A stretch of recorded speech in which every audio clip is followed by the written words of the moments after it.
Welcome to the Late Night with Chalky podcast. Legendary World Champion surfer Shaun Tomson. He's going to be talking about Surfer's Code, talking about his books, everything that he's working on and doing. We got a couple. We have a great conversation up here. So come get involved and ask some questions, and just come hear what these guys are doing. Surf podcast is a great opportunity to kind of get involved with the community, hear some great stories, and come support. Starting here in about 2 or 3 minutes, so come check out the main stage, come a big wave, Late Night with Chalky, World Champ surfer Shaun Tomson.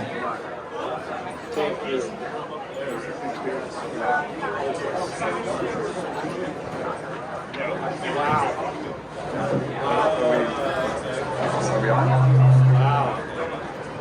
Hopefully we don't get any Hello. Okay, we're on. Ready? You guys are hot. Friends and family, brothers and sisters, welcome to the Late Night with Chalky podcast. Our guest this week is an iconic legend in the sport of surfing. He was one of the most influential surfers and regarded as one of the 10 greatest surfers of all time. He was an integral part of the freeride generation along with Rabbit, MR, Kanga, PT, who we just saw. He was the first this group was the first serious professional surfers which helped lay out the blueprint for professional surfing as we know it today. He had an impressive surfing career with 19 major professional career wins. He founded, managed, and sold 2 multi-million-dollar brands, Instinct and Solitude, we just heard in the launching. He's an author, a motivational speaker, and an ambassador for Surfrider Foundation. He's involved in everything surf. We welcome the 1977 World Champion Shaun the Prawn Tomson. We're not worthy. Well, it's great to be here, guys. And I'd like to thank you for inviting me up here, and a big thanks to Bartholomew for putting on this. There's Bart, good man, Bart. Yes. I think it's a really wonderful thing. And also I saw Roy Turner in the background from Surf Expo. I know Roy's been giving me some advice as well. So it's really special to be down here in Huntington Beach, like the center of surfing in not just California, but pretty much I would say the world of the surfing industry. It's nice to see the brands here. I see a lot of brands because I think there certainly has been this disassociation with soul and the brands, and it's nice to see that the brands understand that they've got to get back into the beach, they've got to put their feet in the sand, and they've got to understand that soul is important, and it's not all about profit, sales, and growth, and selling, but it's about watering the roots, and events like this, I think, what are the roots, and it's cool to be involved and to be here. The brotherhood of surfing is alive and well. Yeah, the soul. I think surfing has changed a lot over the last 20 years. I think it's become.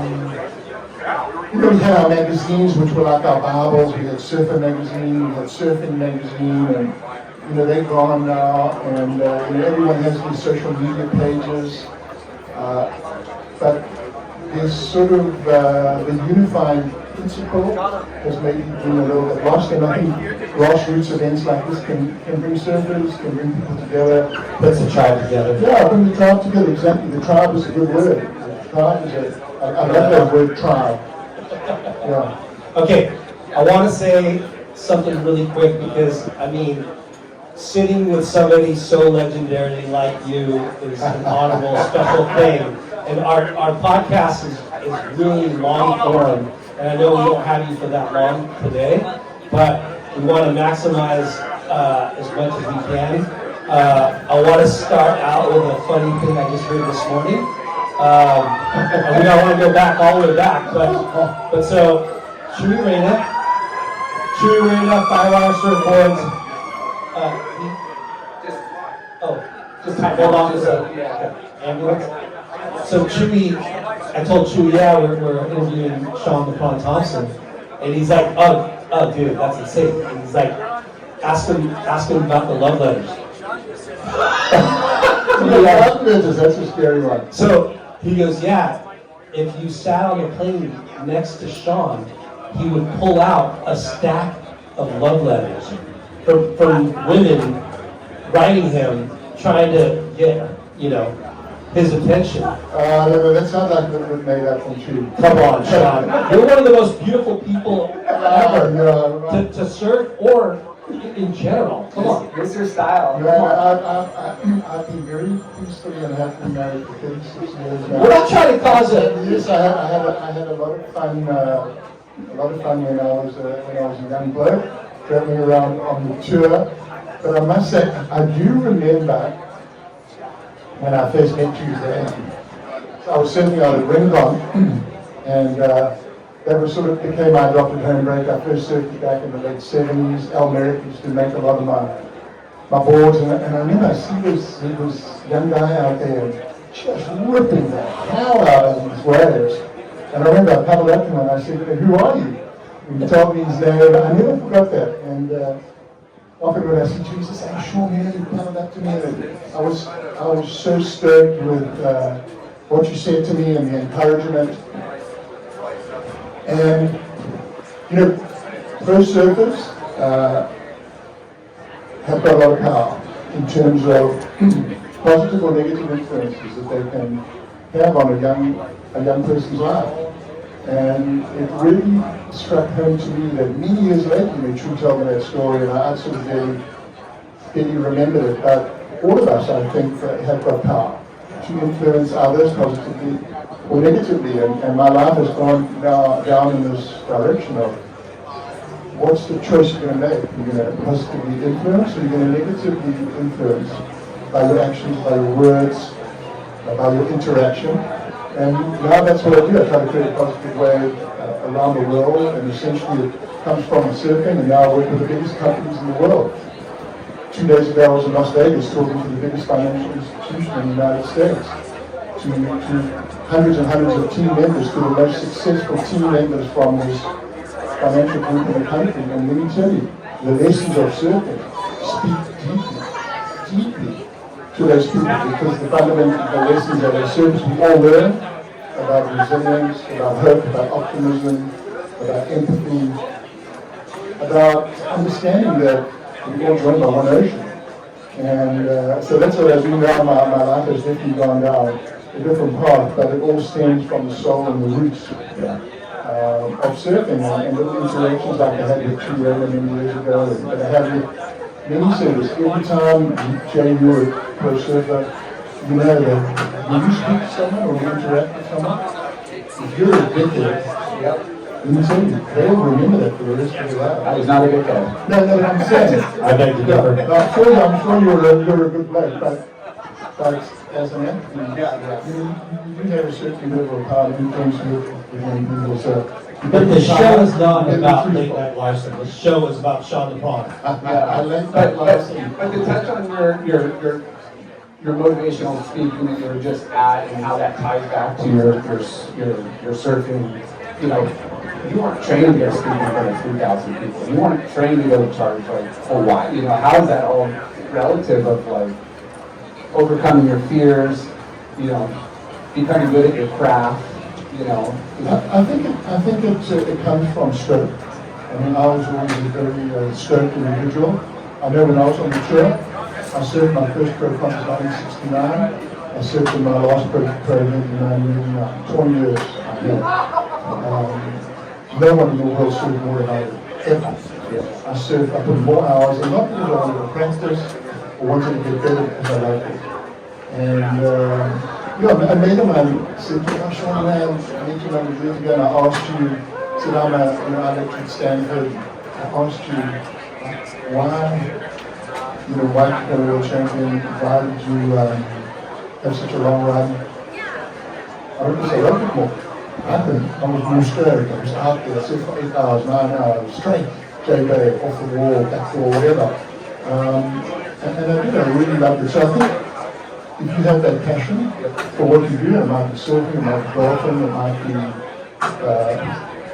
who knows where you find your path and direction in life, that the core essence. And yes, that drives the commitment, that drives the learning, that drives the openness, I think, that we'll have to have in our lives. And I mean, I'm still stoked. I don't surf as much as I used to, but I still think about surfing. I think about the principles of the stoke and the love.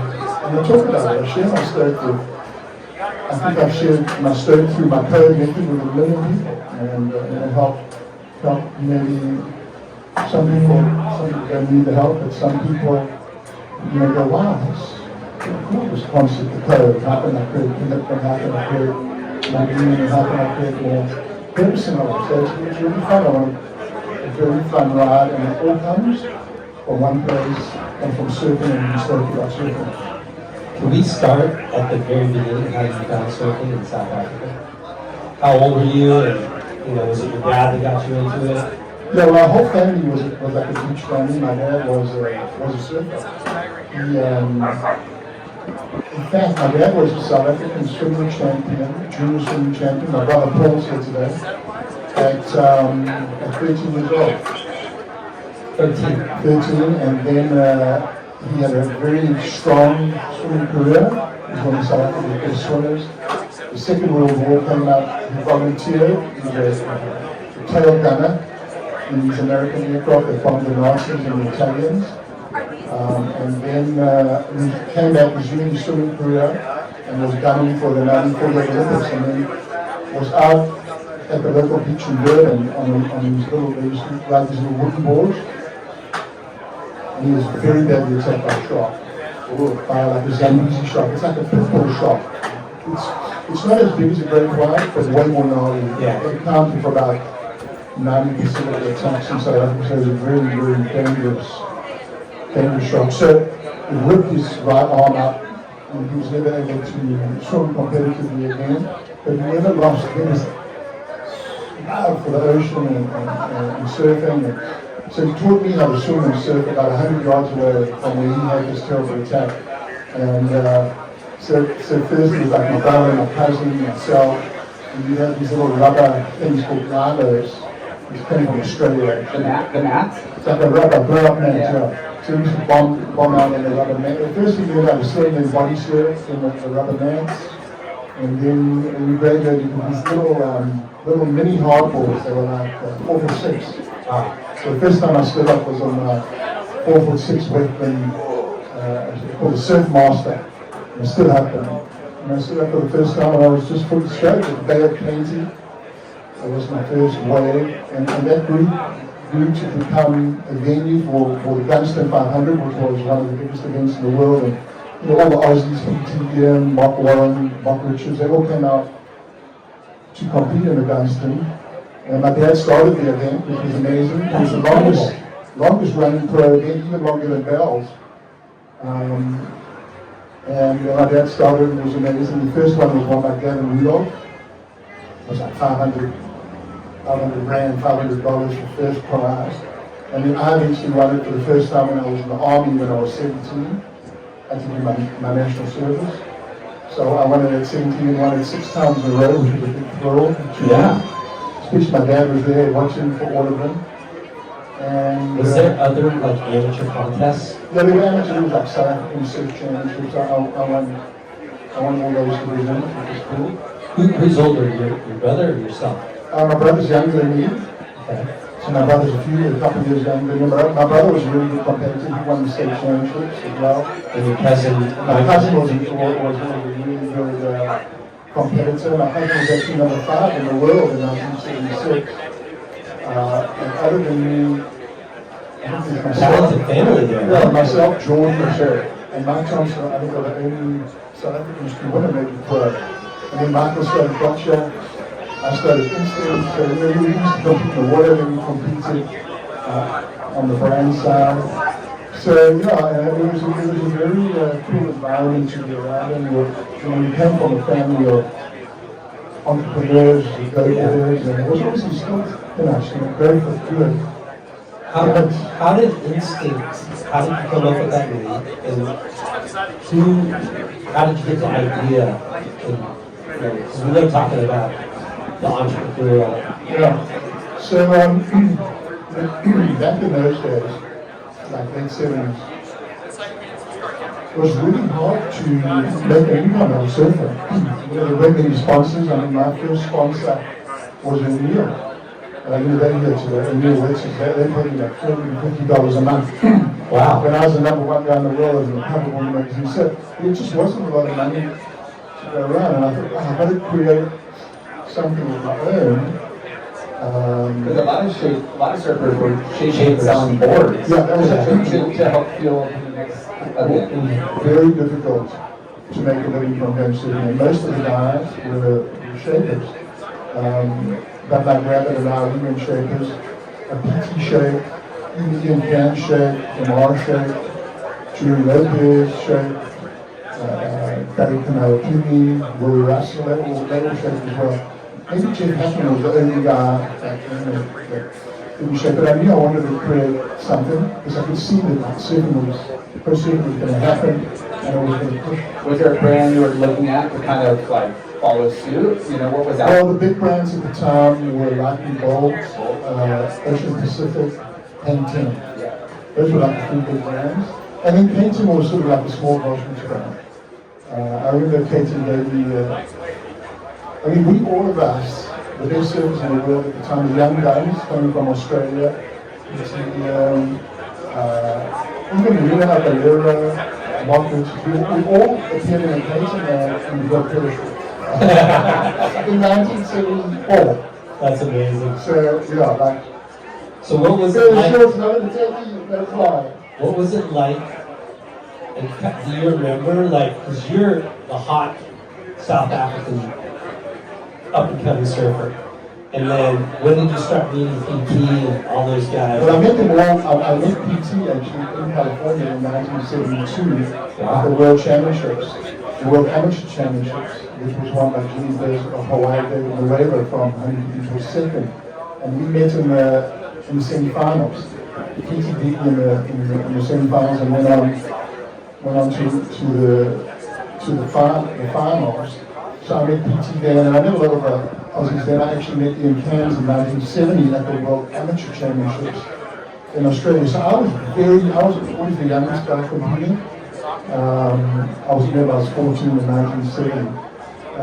But to get that to instinct, so now we see things starting to happen.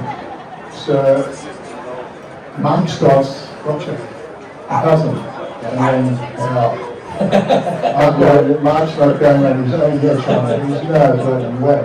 So I find a company, he connects up with a South African company with a mate of his called Joel Cooper. I find a company in South Africa, a manufacturer, and we negotiate a deal, and now I'm going, now, what am I going to call a company? You know, what's a good name that represents surfing and represents who I am as a surfer? So I go, what's the best thing about surfing for me? And like, what am I known for? Like, riding inside the tube, riding inside that spinning barrel. And what name can I find that refers to it? And then what best tube that we operate at instant? So I'm going, that's the name. Yeah. And then I go, okay. I have this logo on my boards that I used from 1972, and the logo had become pretty famous. It was on the covers of all the surfing magazines. I thought, well, I'm going to bring my logo and pair it up with this new brand. And that's what I did, and you can see this logo on my cap here. And the logo, like where the logo come from. So, in like 1972, I get my first picture in a newspaper in South Africa. That was your first publicized photo? First publicized photo in the newspaper, and I'm like going backside at a beach called Blue Beach in South Africa. Black and white shot.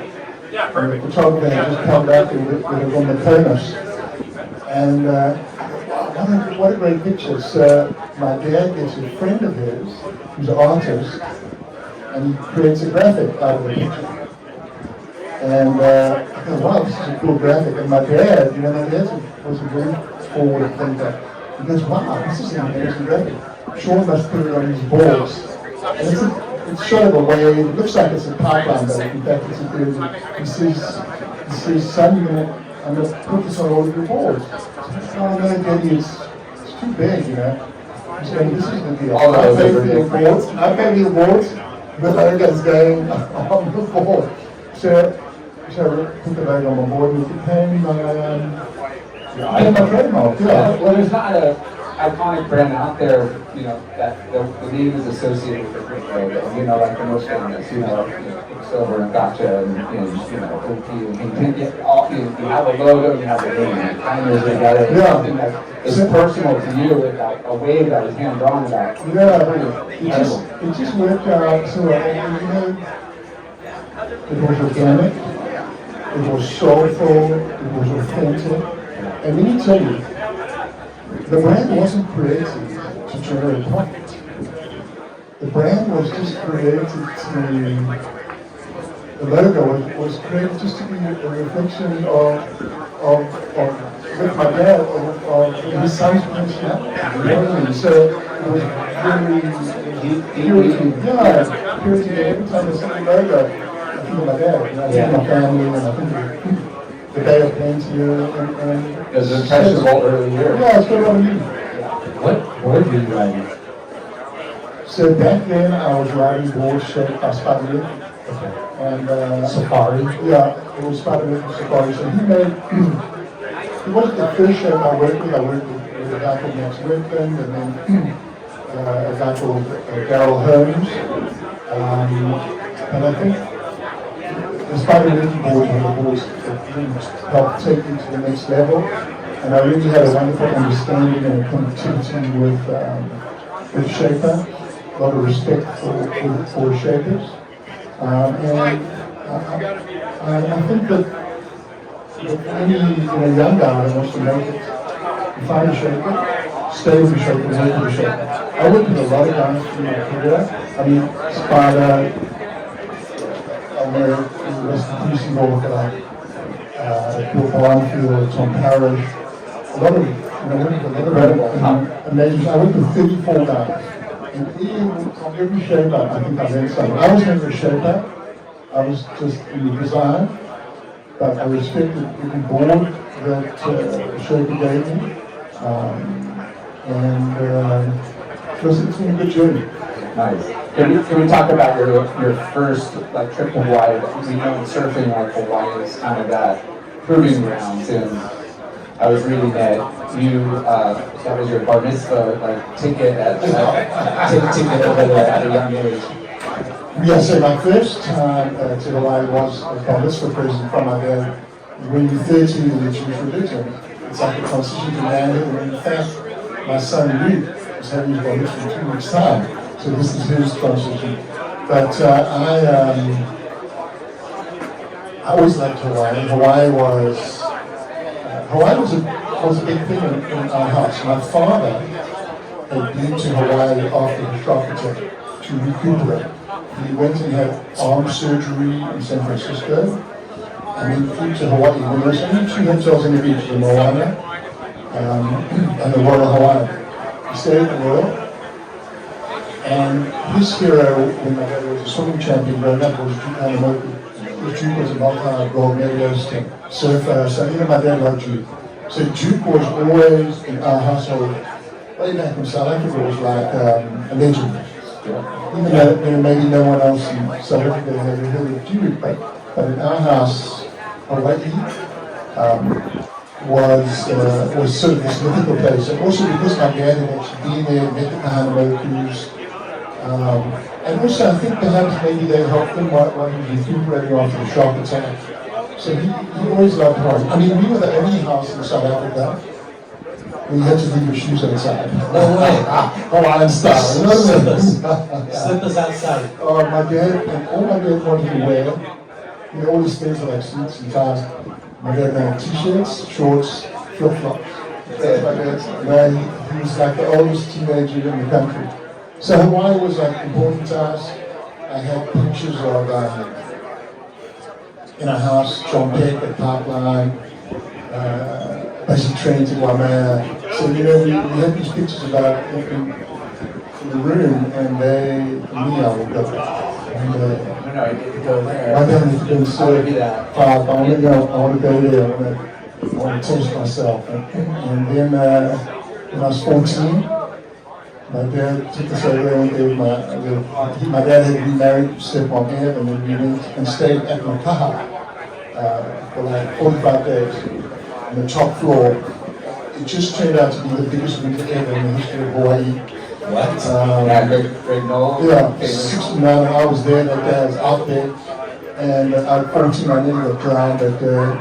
So it was an amazing experience for a young guy, and I think I always, from that moment on, I just loved Hawaii. I met a lot of the famous Hawaiian surfers that they do, and I was just a little Grammy. In those days it wasn't a grommet, they were called the Grammy. And I met all these famous, amazing surfers like the Holo and Prawn and David Pune, just incredible, Jerry Lopez, just incredible surfers, Jimmy Blairs, and then surfed some of the biggest waves of my life, and it was a wonderful start for me. Did you befriend a lot of those Hawaiians and have a good relationship with them? Yeah. Or was it rough and No, localism? Out of the whole of Hawaii, I would say the most localized place is Makaha. And they were unbelievable. Buffalo, Carolina, Stanley, Savage Park, Craig Wilson. These are guys maybe you guys haven't heard of, but just legendary dudes. And they were amazing, just amazing to me. I became really friendly with the Sun sisters. Rel wasn't around that winter, but Martha and Annetta, the two most beautiful female surfers I had ever seen. And even today, everyone says, wow, Steph Gilmore. You had to see the Sun sisters in action. They both surfed in bikinis, they had hair past their waist. And when these two girls would surf, it was like ballet. Yeah. You just stop in the lineup. And then there was another surfer there called Craig Wilson. He also had the most beautiful style I've ever seen. So as a young guy, I've been really influenced by Australian surfers, Bob McTavish, Matt Young, Ron Lynch. But when you go to the source of surfing, and you go to the source of style, and to me, the source of style wasn't what wasn't the North Shore. Makaha had this style that was like beyond. So it was great to find that as a young guy. That's awesome, because Hawaii, as we say, it's like, it's the mecca. The mecca of surfing. Yeah. You have to prove yourself in Hawaii. You have to prove yourself, and sure, we got some, we had some heat. PT had heat, I had heat, Ian Cairns had heat, Rabbit had heat at later times in Hawaii on the North Shore. But the guys that gave us the heat weren't the guys who were born there with Hawaiian DNA running through their veins. It was sort of that other group. The transplants. Yeah. So, You can't really claim their localism. yeah, but I was there with these guys at the time, and they were just so amazing welcoming. They're Pittsburghs, the Aloha spirit, and people say Aloha, it's kind of down. It went down, and that was sort of where it lived, I think. Well, you're talking about busting down the door, kind of, right? Like you're not referencing it, but that era when competitive surfing. Straight Nash. Nice to see you. Right. We've had him on the podcast. Dude's got soul, yeah. We've had PC over there, San Diego. But yeah, the busting down the door is one of the most iconic movies that's ever been made. Yeah, so now I've got 2 books here, and I'm going to give them away. But we've got to get a few more crew here, and they're going to have to answer a couple of questions. One question I'm going to ask, and one question PT is going to ask about busting down the door. So, check this out. So, I never go in without paddling and take away because the, right? Surface code. And surfer's code. So we were in the US Open probably it was a year after we got into the riots and what have you. We went and saw you down there and we spoke and we were just riveting. He's doing his thing, got us with the accent, you know, and it was great. He's telling the story. He's telling the story about, he says, you never ever riding a wave on your belly, you never do that. So I curse you. A lot of people have. I know, like, you can't ever go in, you just paddle in, you've got to ride a wave in. So thank you, but man, I curse you because I feel as though I gotta get a wave to come in. So thank you, and God bless you, brother. Good seeing you. Thank you, man. Thank you. What was your name? My name is Sam. Sam. Sam. Thank you, I'm Sam. the half Hawaiian transplant. My family comes from Hawaii. Hawaiian steel guitar, big history, and so. My grandfather came from the island. He became a refrigerator delivery guy. And so I'm half Hawaiian, I'm like the transplant too, half Hawaiian, half Mexican. He met my grandmother in El Paso, Texas, met her and never looked back. So I got a little Hawaiian in my blood too as well, and it's a great heritage, and we love it. And it's nice to see that there's still respect, you know, going on. And I was watching the US Open when, what's his name, the Hawaiian kid, big buckets thrown out, won. Yeah, no, the other guy, Zeke.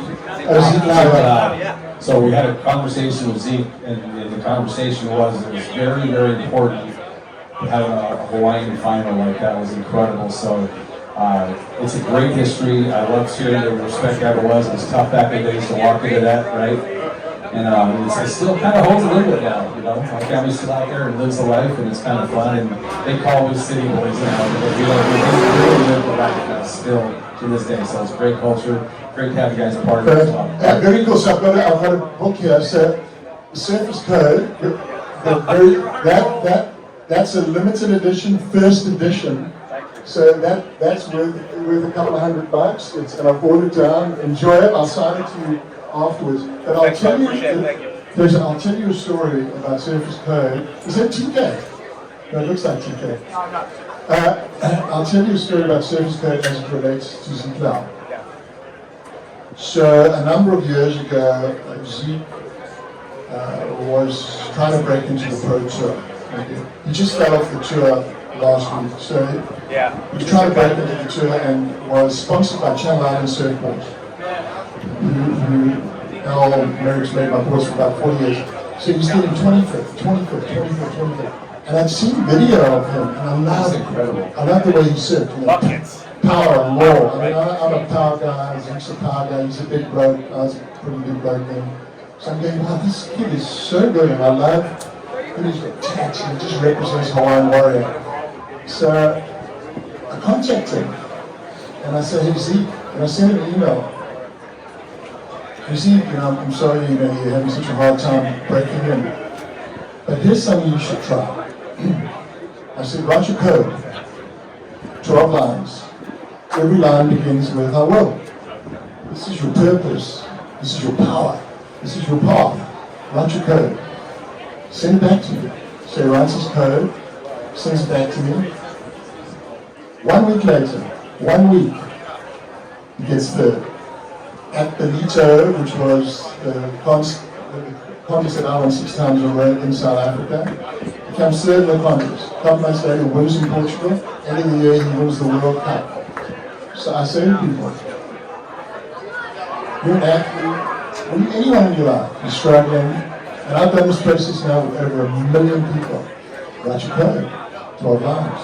Every line begins with I will, you write it in 15 minutes. And I showed these different examples of what can happen when you commit to something, you commit to purpose, you find power, find a new path. And that's a story about Zeke and the Surface Code. How incredible, you know. I'll see you right after. Okay, thank you. Thank you, Sam. You're not just affecting a surfer's, you know, journey, which is very personal and to your heart, but you're helping millions of others in all kinds of other industries and other issues and stuff. So I mean, you know, like I said, I was in Vegas at the 4 Seasons with the whole, you know, the most successful financial people in the financial services sector in the country. They were writing their codes. It's really satisfying. But you know, it comes from surfing, and I think it comes from the beach that I lived on. And my dad was very giving. Not only did he support me, but like if a surfer didn't have clothes to go to a function, he'd buy them stuff. Or if he didn't have a board, he'd buy them a board, or he'd support them. So he tried to uplift every surfer, not just myself and his son Paul, but he tried to help everyone. So during my career when I had instinct, I mean, I supported amazing surfers. I sponsored Tom Carroll to 2 world titles while I was competing against him in 1984, 1985. In 1985, I led the whole year until the last 2 events where he beat me his first when I was second. Supported Bartholomew, won the world title in 1988. Supported Michael Benes, supported Greg Anderson, supported David Palmerton, supported Buddy Lamas, the mayor of Huntington Beach. You know, I like to think that yes, it wasn't a lot of money in those days, but I think the mentoring can really help people. That's why pro surfers have got a lot of power and influence to influence others in a positive way. But also, you've got power to influence in a negative way. And you've got to make the choice. Positive or negative. Kind or unkind. Good or evil. It's a big choice, man. It's a big choice when you're a pro. I like the way that you looked at Mar as negative and you look at What is the wisdom over here? This is a harsh crowd. Thanks, Shaun. This is our banter.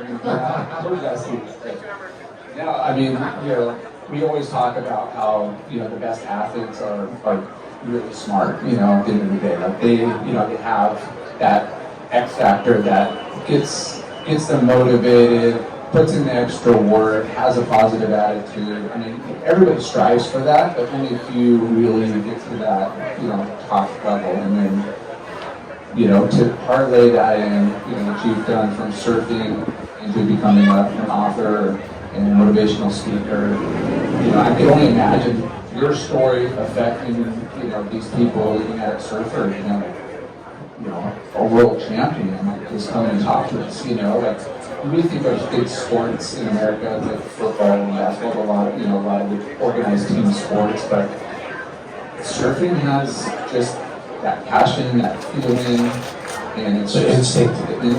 Whoa, look at this guy. Hey, thanks, brother. And I think surfing definitely has an allure. And when I talk to these large corporations, Google, Cisco, GM, massive companies, I think they bring me in because they want a different perspective. And I just get 2 things when I talk. I get a perspective of a life that's been lived with passion and purpose. I don't get a prescription, just a perspective. And then I get people the code method. And I like to say my code, it's open source code. You can use it at work with your colleagues, with your friends, but importantly, use this method with the family because it's about bringing people together because the world is so disunified at the moment. It's disunified generally, but in the corporate space it's really disunified because 79% of employees are disengaged. That means they hate the jobs, they're not aligned with the purpose of the organization. So there are these engagement issues, and I think having a perspective of surfing, getting people to write the code just brings people together, and it's sort of my part. But I've got to tell you one thing, that it requires a tremendous amount of work. To be successful, it's not like just 8 hours having fun. I mean, I worked my arse off. I studied, I went to university, I was at university when I was on the pro tour. Finished my university degree, got my bachelor's in economics and business finance. I went on and did a master of science and leadership. And every day, I studied. I learned. And I'll tell you what. I don't think many people know that. No, that's incredible. I think surfing also teaches you, for some, humility. You come out there, you think you've got your act together. You take them that ride, you get a cane, you get your arse whipped. So it teaches you humility. And then if you have the humility, you understand that you haven't got all the answers. Yeah. But you've got to be a lifelong learner. Yeah. And the most successful people I meet in the world, the most successful business people who love life, who inspire, motivate, They have humility to know that they've got to be lifelong learners. But learning takes work. Yeah, how do you, yes, it's as an athlete, and whether it's a big wave or it's a contest, the highs and lows, and how do you deal with that adversity? You know, how do you come out real low and get back, and then how do you be at the top and not be arrogant and just know it's, you know, like that the hard work pay off, and having that, like, that peaks and valleys is pretty important to balance. Yeah, you did. I mean, being a pro in any field, It's emotional roller coaster. you get a cane, man. You know, there's those times when you just get, you take the worst ride out of your life. Like there's a fundamental choices to what you do. And when I wrote my code, my service code, 12 lines, every line begins with well, that's how this journey in my life started. Someone asked me to write a code, or someone asked me just to give something to a group of kids that were coming to Rincon to inspire them, because the beach was facing an environmental challenge. And the guy who started Surfrider Foundation, Ben Henning, said to me, hey Shaun, I'm going to bring a group of kids to the beach, and I'm going to bring the media and the local government officials, and we want to raise consciousness of this problem that we haven't had Rincon. All the homeowners are connected up to septic tanks. Septic tanks like a hole in the ground where the sewage goes. Yep. When it rains, fills up, the sewage is overflowing into the creek. You know, there's a creek at Rincon that separates by the indicator there, and it's flowing out and the surfers are getting sick. So I said, geez, man, this is a massive problem. It's like $30 million problem. He said, no, it's about a $30 million problem. He said, so I'm going to give you a $100 budget to help solve it. Easy.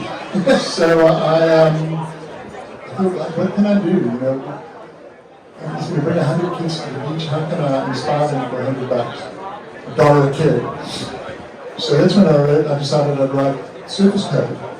And I wrote 12 lines, every line beginning with I will. And I printed it up on a little card. And you carry with you. And this was 20 years ago. Yeah, I carried my wallet. Here's my code. What's the first line say? I will never turn my back on the ocean. Well, I think about my dad and his terrible shark attack. What's the second line say? I will always paddle back out. Yeah, you talk about highs and lows, what you going to do? You're going to cry like a baby, you're going to paddle in, you're going to paddle back out. Yeah, so that's, you talk about resilience, that's about resilience, but it's about hope too. So yeah, that's what I do. I say everyone, when I do my presentation, I read my code, 12 lines. Everyone writes their own code. Because I have found that, yes, I'm a lifelong learner and I love to read about great leaders, Nelson Mandela, Roosevelt, Churchill, JFK, Obama, people that have changed the world. I like to read their words. So their words of inspiration. But what I found with 1 million people that I've spoken to, other people's words are inspiration, but our own words are transformational. They can create change. I mean, look what happened to Ziegler. 25th, 25th, 25th, write my code, 3rd. Is that just a happy coincidence? And then when's an event later there, and when's another? Is that just a happy coincidence? And then all the other people that send me lines afterwards, hey Shaun, I changed my life. I lost 50 pounds.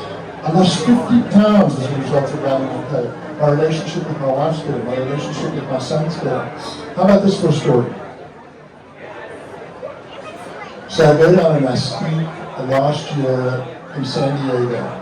There's a very cool resort there called the Catamaran Resort. It's like right on the beach. It's like Turtle Bay, 1970.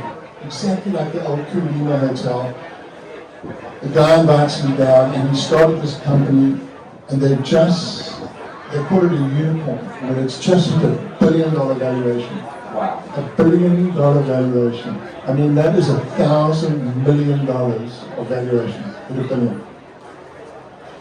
So he comes to introduce me, and there's like 400 team members, you know, of his employees. And he says, I want to tell all of you a story, and Shaun doesn't know the story. He said, 7 years ago, I saw Shaun's Peak in Santa Barbara. He said, and he had all of us in the crowd do the exercise, the code, 12 lines. Every line begins with I will. He said, I wrote my code. I started this company the next day. No way. To $1 billion value. So I'm just saying that words of others inspire us, but our own words can transform us. When you write your code, your purpose down 12 lines, and a lot of people have got the act together and they've got a clear defined purpose. But life's complicated and sometimes people need to reevaluate. People need to be appreciated, people need to be lifted up, and I think in our culture, in our environment, it's easy to knock people down because of jealousy. It's so easy. It's so easy. You see on social media, you read some of these surfing websites, you just see negativity, crap, and teen suicide rates have skyrocketed. I ask people when I do my events, send me a text in a word that describes how you feel. So people text and I form a word cloud. So what a word cloud, you know what a word cloud is? So say I have 2,000 people on the screen, or there's 1,000 people in the auditorium. They text me and it comes up on the screen, and the more frequent words, the more popular ones are bigger.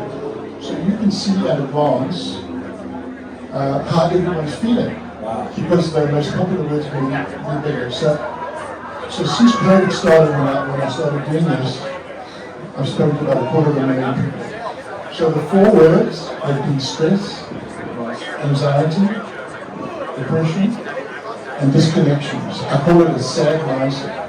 So that's how I start. I know generally that's how I feel. So then listen to this. So now I tell my stories.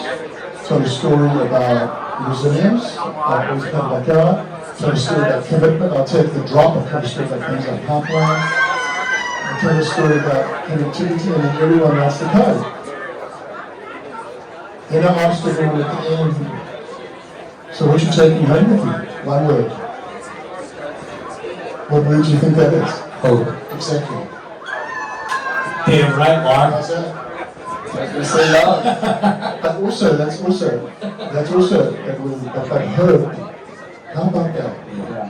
That's beautiful.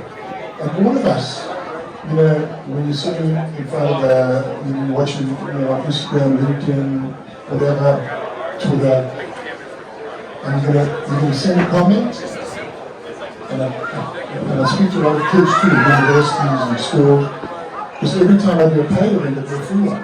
It's simple. And it's very cool. You do a paid event, then I do one for school or university. So I say to students, choice. Kind or unkind, truth or untruth. That's the decision you've got to make. When you chat that out. Because when I went back and did my master's, I came across a study. So this is the biggest social study in the history of the world, no one knows about. They interviewed 689,000 people. And they found that all of us have power, what we tap out virally, to impact the feelings, the emotions, and the behavior of others. Every single one of them. Yeah. They call it viral emotional contagion. So every single one of us here, sitting here today, okay, there's many people here, but every single one of us has power. Yes. For good or for evil. With your webcast, with your podcasting, you guys have great power. Because you're reaching a lot of people, good or evil. And that's an elemental struggle. In the United States today, let me tell you, the dominoes, just last week, started to fall in favor of kindness and in favor of truth. You saw what happened with Dominion and Fox News. $867 million settlement for lies, for untruth. That was the first domino. Tucker Carlson got his arse whipped. Truth and being untruth and being unkind. And Don Lennon as well for being unkind. And they're both from vastly different networks, but they were both unkind people. And I think the momentum is shifting now. People are sick and tired of unkindness, sick and tired of lies. We want truth and we want kindness. You'd think it'd be that easy, the world we live in. But it's happening. It's happening. The wave. Let me tell you, the wave is starting. It's like there's a storm out there in the ocean somewhere. The wave's starting to form. Can I ask But it takes all of us. Can I ask you, so I'm looking down at that's the lesson down here. John Cooper, legend from Gotcha. Yeah, another brew, right? Yeah, one So, from Durban. so I see a picture of Mike Richards. And one of the most iconic sequences in surfing, documented surfing in film, was that double two Oh, yeah, that was a good one. Yeah. So you and Mark were battling, right? I mean, That's me. Oh, thank you. the wounded gull versus the prawn. Yeah, well, that my swordsman. And those waves were like that day in that film. Was it free ride or was it? It was in the free ride, yeah. Yeah. But you know, snaking somebody is a no-no, right? Like that's a very bad move, right? And here you are, the prawn, you have the right of way, you drop in, you're getting barreled, and the wounded gull drops in on you and gets barreled himself, right? That is a backstory. You know, there's quite a backstory to the way. And still, I think it was a close mate, but that wave still rankles in that. So what happened was, so first I'm standing at a floor and the surf's really small, like 2 to 3, and I see MR walk down the beach. And you know, MR, we were all pretty close. But MR was always a little bit off to the one. He was a bit aloof. He was sort of a bit of a secretive guy. And PT's there, you know, it's like PT and me and Wally and a little more tight. We'd be all on the beach together, you know what I mean? And that rage together. But, you know, it was like, you know, he wanted to, he was like, he wanted to have the edge or whatever. So anyway, so now I've just won the world title. I got my spider move from 7-0 single fin. I'm surfing at a high level inside the tube, doing stuff on that board that was pretty new and unique. And like off the wall and back door, that was my zone. And there's in my mind, that's it.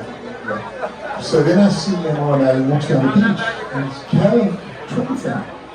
So the last time that all of us guys had ridden twins was like 1971. And then you couldn't ride a twin fin in a decent way, it would just sort of spin out. And so now Emma's walking down the beach with a twin fin, and it's so bright. It's like neon orange and yellow, and it's just super bright. With this massive MR, like Warner Brothers, but upside down. Emma, I'm going, what the hell's Emma doing? He walks down, I'm going, I want to see what Emma's got on this wacky looking board.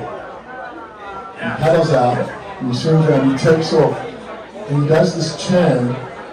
I've never ever seen a turn like that. I've never ever seen a turn that fast.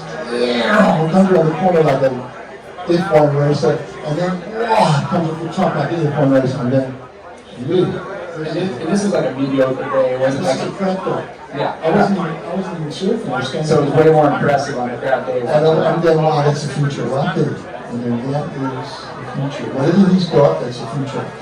And then Mark runs up and he puts his board in the bag and goes off. You know, you don't want anyone to see that board, not too close. So now, a few days later, off the wall comes up. It's the day of the winter, 6 to 8 perfection. You know, every cameraman is on the beach. It was like, it's a hectic zone. And everyone's out there and everyone's head to head. So, it's not a contest, but it's even more intense than a contest because everyone wants to like Get the shot be ready. the best way of the day. Be the best stuff. It wasn't so much get a shot, it's get the best way and show you wanted to be considering the North Shores as #1 guy. It wasn't really. I don't think we had to get the shot philosophy. It was be the gnarliest best guy on the best way. We hear it a lot, and you know, getting respect from your peers is more important than Winning the check. winning or getting a photo in the magazine. Absolutely. Your name's getting flown through the North Shore, the juicy Shaun's very good juice, and you Yeah, know it, and everybody else knows it. It's on the coconut waters. Yeah. When the guy that you want to be better than tells you, excuse my language, people, like, dang, you got the best way of the day. Yeah, I think that one way, can change career trajectory. I mean, like PT. PT was considered a small dude. That was like why man 1974 gets the beast, gets the poster in your surfing magazine on the yellow board, yellow Paris. Was it Paris? Yellow. So you know, suddenly like, oh, PT respect. So now I've seen this wave of awards. My mind's blown. And now it's the day of days of the war. Towards the end of the winter, you know, I'm real tired and I'm thinking, I'm the guy. Yeah. And Emma, she's ripping on it. Ripping. So I get away and Emma drops in on me. I go, what? Emma drops in on me. No one drops in on me. That was for war. So the very next day, I drop on Emma. So now, as I hear the story later, Emma didn't know, he didn't know he dropped it in me. So now Emma's fired, Shaun's dropped it on me. So we both angry. It was four, you know, like, and we were both, none of us deliberately wanted to drop it in each other, but it happened and we didn't know. So now Emma's fuming, thinking that I've just dropped it in. So now I'm sitting up on my spot. I had to spot it off the wall. Spot now. Right at the north tip of off the wall, there's a little green channel. So I would sit right on the corner of the channel. And you know, I'd be sitting in my spot, and guys would try to paddle around me. So instead of getting in a dog fight, I let the dudes paddle around me because I knew that they'd paddle and they'd sit in the little channel. And when the sit came, no matter how that sit twisted and it would never break in that portion. It was about a 6-inch gap there. And I would just sit there and he pointed that way, I had my spot. So this beautiful northwest twister comes in and as I'm paddling into it, I see MR paddling right towards me, aggro. And as I start paddling into it, King swings around and paddles, and as we take off together, he stuffs me. So we drop down and it's kind of a little bit of a fade there. So as we drop down, we hit the bottom, he jams his turn. And Trinfin, I think he had just jammed his turn a little bit earlier, and as he jammed his turn, I had a single fin. I didn't have a fin on my single fin. I had a skeg, baby. It was a 9-inch skeg. It was 6 1/4-inch base, and it was 6 inches up from my 11-inch pintail. I had a pintail 11. That thing was in a bite. So I had fight. So I jammed the turn, and I just got up on the higher line with MR. I'll never forget it. You know, waves like this are real because, you know, being in the tube is relatively dangerous. Being in the tube behind another guy, it's even more dangerous. So I managed to pull up at a high line, and as MR did his turn, the whole, you know, I got MR, when he does a turn, MR creates a big furrow in the way. The guy's got maybe the hardest bottom turn in the world. So I had to come up over the furrow, and then I got up higher because the single thing got up higher on the face, even though it's not as fast down the line. So I got up, and I just sat there, and I just sat up high. MR thought he was busting on the turn. And then MR, as he quickly come out, I let out a little whoop.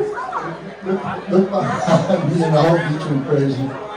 So that's how that wave ended. But you know, that wave, yes, maybe people think at the time that I got the better of MR.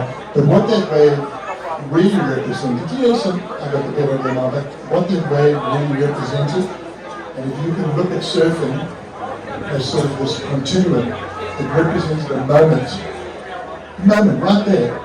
As it into the single fin era, and that was the start of the multi-fin era, and surfing moved into the age of acceleration. Right there, on that way, you can pick that moment as the moment when surfing changed. What's crazy though is you made him look kind of silly because you were on a single fin, behind him, pumping in the barrel. The foam ball was pretty much. Yeah, but you could get him in my lip sync. The guy's a dog. But in that situation. Yeah, no, because I just got the better of him instinctively. But ultimately, MR won 4 world titles. And they definitely definitely made up for that. Yeah, again, there was a moment in time when again, we're not talking any controversy. It's just What you guys did on Yes. single fins though, just to go back to single fins, like, I can't understand it. Like, you know, like, that was the moment in time when everyone switched to. But you know what's interesting? As surf evolved, so MR took that board out onto the Pro Tour in 1978. Rabbit won that year, and then MR had a blinding run for 4 years, and then in 1981, Simon Thruster, and so I held out on the twin fin for a number of years. I got a twin fin and I just got my arse whipped. You could only be competitive on a single fin in Hawaii. So then Simon came out with the thruster in 1981. He won bells, and then I came up against Simon in the final at the Townsend Surfrider, which was the most lucrative, at the most prize money in 1981 in North America at Simon's home break. So I had a twin by then, and I came up with him in that final, and Simon smoked me in the final. So the very next day, I picked up the phone and I said to Simon, I'd like to do a thruster. and now this is Simon Anderson. Now, we were all in the top few in the world together, so I'm an early competitor with Simon. Simon said, sure. Made me the board, and I took it to Hawaii, and that year he also won the Top-Line Masters. But Simon Anderson, he could have said, no, you got Europe, I'm going to keep this technology for myself, but he gave that gift. And I never forgot that, and I like to think when I did my code, and where's it come from? Come from surfing, come from stroke, come from pure post, yeah. So amazing. Well, shoot, I think we hit our mark, and we just scratched the surface with what Yeah. the stories and what you have to offer and what you're continuing to do, and we love it. This is only episode 1 of Thanks guys, I really appreciate it. I love what you're doing to bring surfers together, because it's so fragmented now, and people together around just a pure feeling that we all experience it in stroke, because it makes your life better. That's it, and thanks again to Surfscape. Thank you guys. And You got it, surfer's code, the code. I said, what I'm going to do is I'm going to have some, I'm going to be set up somewhere, I'm not sure. I'm going to have some books, if anyone wants to get books, would love to sell and sign. yeah, we'd love to sell and sign books. And I'm going to give some books away right now, but you've got to be here for the question here. Okay. So the first question is, who's ranked number 1 in the world right now? Okay, there's a book. I know, wild card. Who's ranked number 1 in the world right now? Jump up. Yeah, Josh, that's all I said. So I'm going to go. So you can choose That's my on there, best. Steve Carr. And Which book you want, bud? I would have brought I would have worn my hat had I known you were here. I had your hat. Okay, so so the Can I have next the button down question. the door of the Shaun? Go for it. Oh, Okay. thank you, Shaun. So Congratulations. the next question is, let's see. Okay.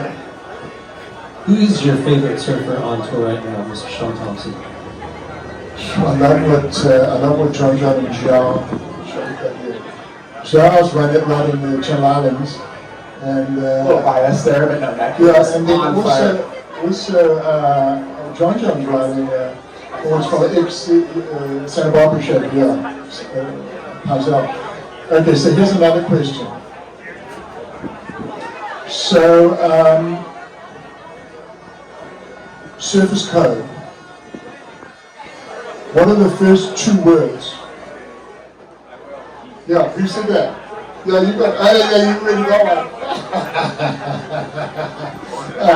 Okay. So,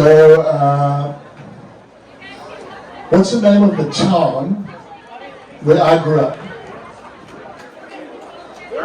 Yeah. There it is. That's our buddy. Durban, South Africa. Durban, South Africa. Okay. Which book do you want, bud?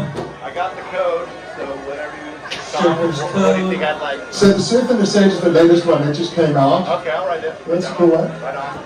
Congratulations here. Okay, Right okay. down the street, you came and spoke at our school, Dwyer Middle School. Oh yes, I remember And, that. Shaun, we looked up to you. My brother Ryan came and surfed on the tour for a while. We looked up to you tremendously. My dad was a school teacher here in Bellflower High School, Wonderful. and he would let us come down and watch the Cape.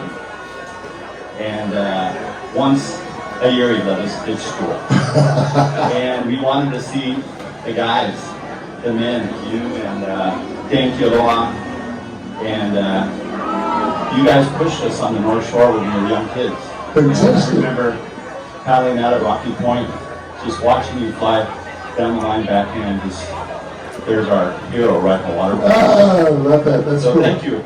No, kids in Dwyer Middle School. Yeah, Dwyer Middle School. That was cool. I remember Thanks, going- Ron. I remember going to the school and I went to Huntington Beach High as well. That was very good. Yeah. Cool. Thank you.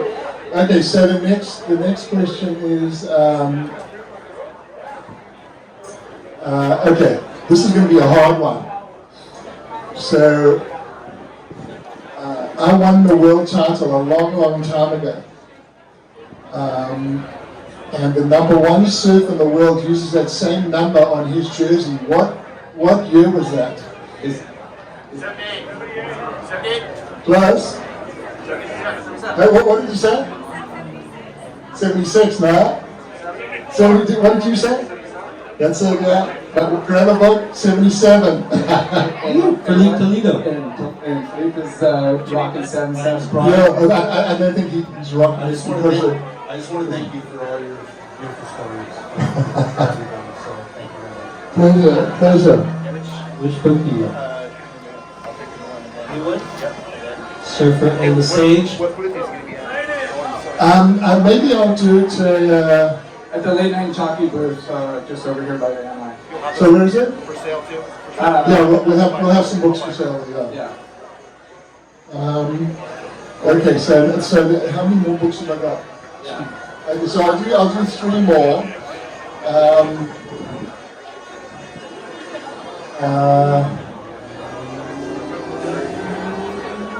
Okay, who was the first Hawaiian surfer to win the world title? Jericho. Yeah, the two already won it, but that's a good one. Okay. So who was the second Hawaiian surfer to win a world title? But if you've already got a book, no. And mark down, you're not allowed to answer. Okay, so who was the second Hawaiian surfer to win a world title? What was that?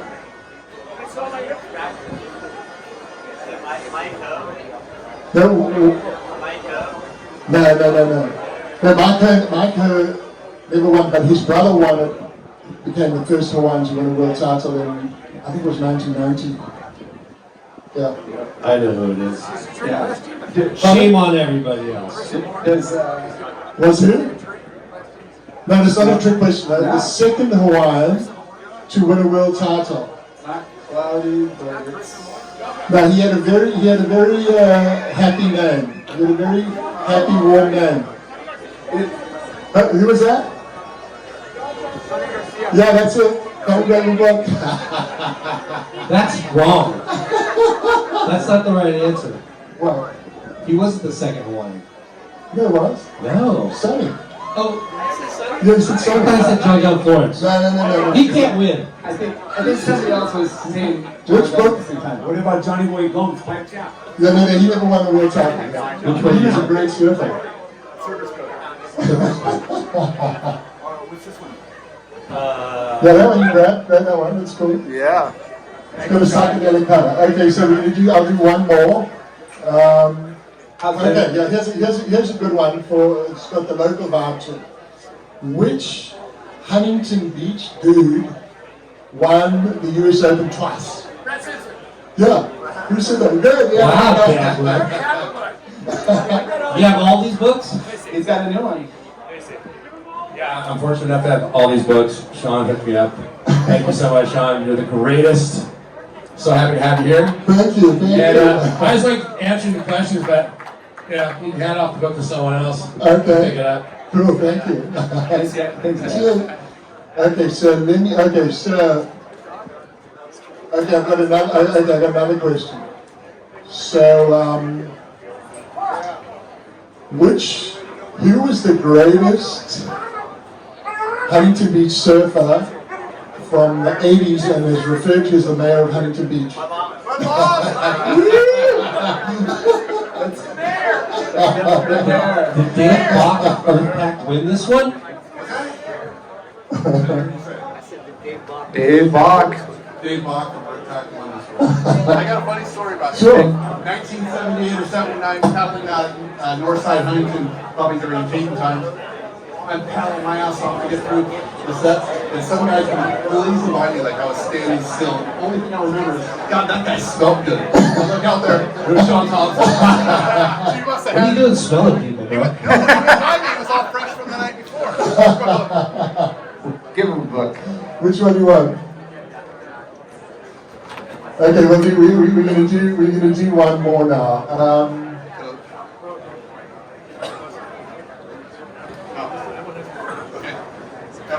Thanks. Okay, so we'll do one more. Yeah, Dave Bach. Denton Miyamura. Keone, Downey. Oh, it was a Keone, yeah. Denton won in '87. Yeah. Good, that was a good one. Okay, so let's see.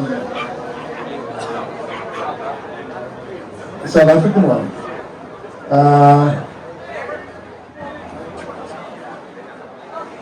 Okay. So who? I'm not sure of this answer. Okay. So there's two South Africans on the world tour right now that made the cut. The famous one is Jordy Smith. What's the name of the second South African? MM. Huh? MM. That's in the guild. Yeah, that's it. Bob Mangana's going to come up here. He's going to win. Come on, Bob. Come on, Bob. Come and grab the book. So Bob Mangana, former Legendary. publisher of Surfing magazine, which was one of the greatest magazines, and it was the first surfing magazine that recognized us young guys coming onto the scene, because surfer at the time surf at the time was more sort of status quo, but Surfing magazine wanted to recognize the young guns. And you were on the cover many times, Shaun. Thanks, Bob. Thanks, everyone. It's been a Thank you, everybody. And there's a book somewhere if you guys want to get it. Thank you very much, guys. Thank you, Awesome Steve. World Champ. Shaun the Prawn.